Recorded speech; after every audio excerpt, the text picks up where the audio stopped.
Welcome everybody to the Monday Night Wars. This is the WWF side. This is week 82. This is the 210th episode of Monday Night Raw and its history. Ratings for this week's Raw were a 2.8. For Nitro, it was a 3.2. So the Nitro wins for 0.4 by 0.4 in the ratings. That's the second straight week they've won by that exact score. But WCW has won now 45 weeks in a row, so they've really put the pressure to WWF Raw to put on a good show. So now after this week's loss, the total scoreboard is 17 wins for the WWF in total since this whole war started. 17 wins for the WWF.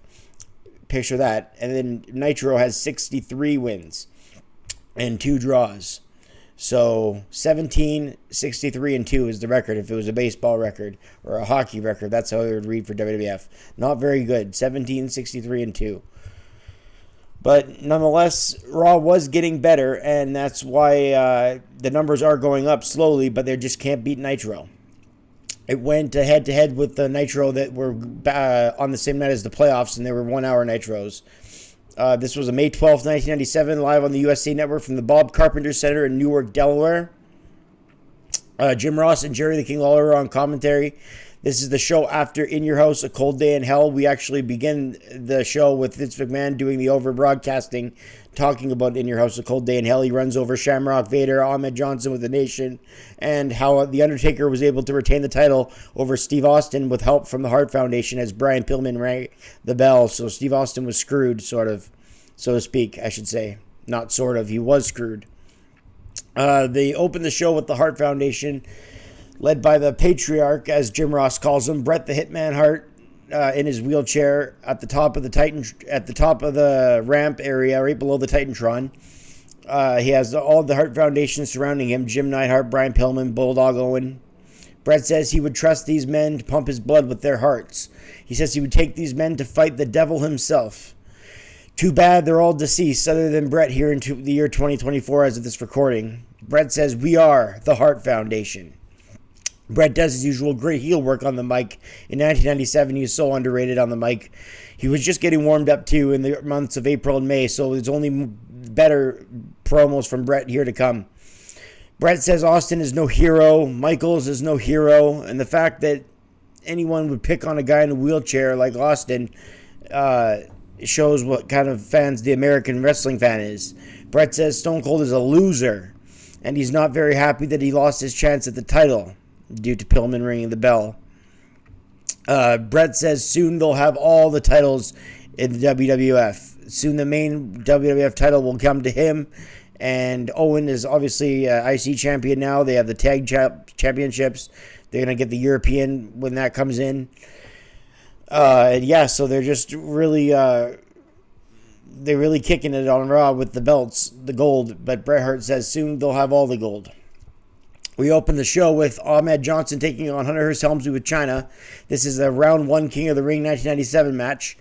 This is the very first match of the King of the Ring 1997, and they instead of doing it on pay-per-view, they did it on Raw for the first quarterfinals, and then pay-per-view only carried the semifinals and final, of course. Helmsley knows what happened last year with the curtain call, so obviously he wants to make good and win it this year. He begins chopping Ahmed, and he cornered him, and Ahmed showed off his physicality with big striking blows in the corner. Fans in the corner of Ahmed Johnson, of course, supporting Ahmed as he's the babyface. He does his spine buster, which is one of the only moves he does well, his signature move to Helmsley. Ahmed wins at 354, is trying to hit Ahmed with the chair, so Helmsley's disqualified. Of course, Hunter would find a way to back in his tournament, eventually winning the thing, right? So he takes his rightful place as king 1 year later, but on this night, Ahmed Johnson advances. Helmsley will find his way back in later on. But that's all we know as tonight is Ahmed advances into the King of the Ring tournament, rated as $1.25. Ross says we were going to hear from Steve Austin next. When we come back, the glass shatters and Austin comes out for a promo with McMahon. He's holding a crutch in his hand. McMahon says to Austin last night was one hell of a match. Austin says the last thing he needs is McMahon kissing up to him because he'll knock his head off his neck. The fans cheer loud at that. McMahon saw dollar signs in his eyes when Austin said that, and the crowd cheered. If he was smart, he would have, because that's obviously where the company really headed, Austin versus McMahon after this, isn't it? Austin says the Hart Foundation are like snakes. He asks Vince if he's ever been that close to a snake. McMahon says, I'd rather not comment on that. That was a bad impression, but McMahon says, I'd rather not comment on that. Austin says he's going to start with the snake's ass, and if there is an ass end to the Hart Foundation, it's Brian Pillman. Austin says he carried Pillman in the Bush Leagues, and he will beat his ass and anyone else's ass if they get to them. And that's the bottom line, because Stone Cold said so, and the fans chant along with his catchphrase, because Stone Cold says so, which is kind of cool, as the fans are starting to really get Austin over big time. Scott Putski, the son of WWF Hall of Famer Ivan Putski, takes on Leif Cassidy, who we all know as Al Snow. Belly to belly overhead in Hurricane Rana. Putski looks like the Renegade from WCW with no makeup.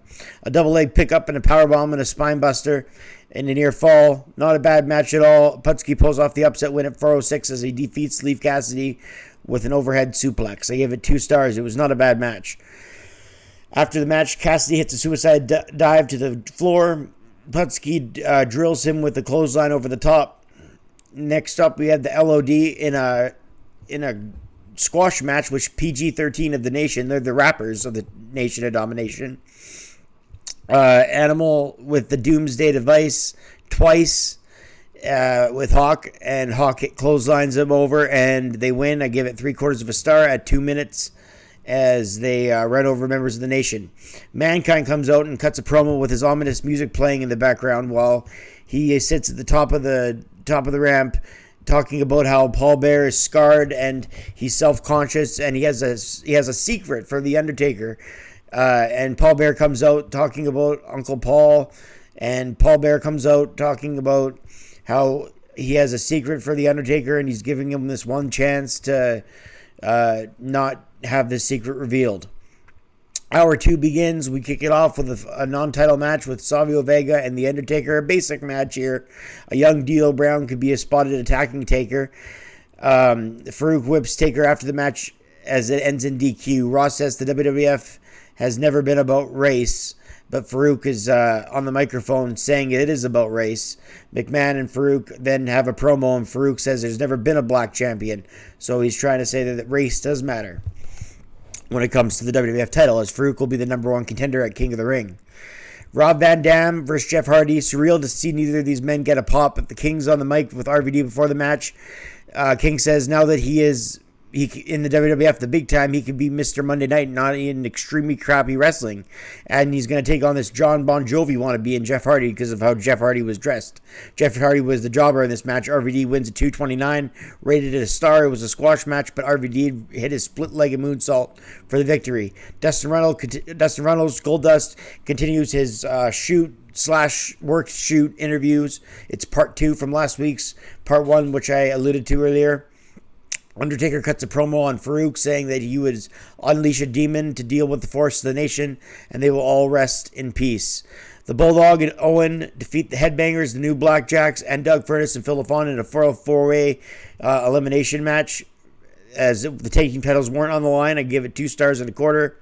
Brett comes out wheeled and out by the Hart Foundation, but he tells them to leave, and he says he wants to be a man and do it all on his own, so he calls out Shawn Michaels to end the show.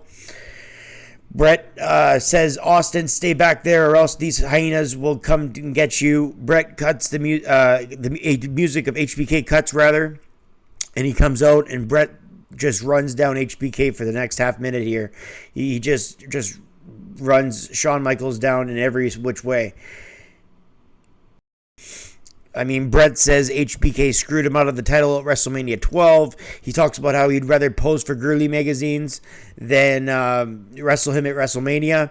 And Brett, what does Brett get back after this? He gets a sweet chin music onto the wheelchair, falling back. Fans cheer HBK as the show goes off the air. I give this episode of Raw a rating of 7 out of 10 because it was storyline strong, and the WWF was getting big with Hart Foundation, Steve Austin, Shawn Michaels, The Undertaker, all these stars on Raw, and the shows were reaping the quality and reaping the benefits of it because of that.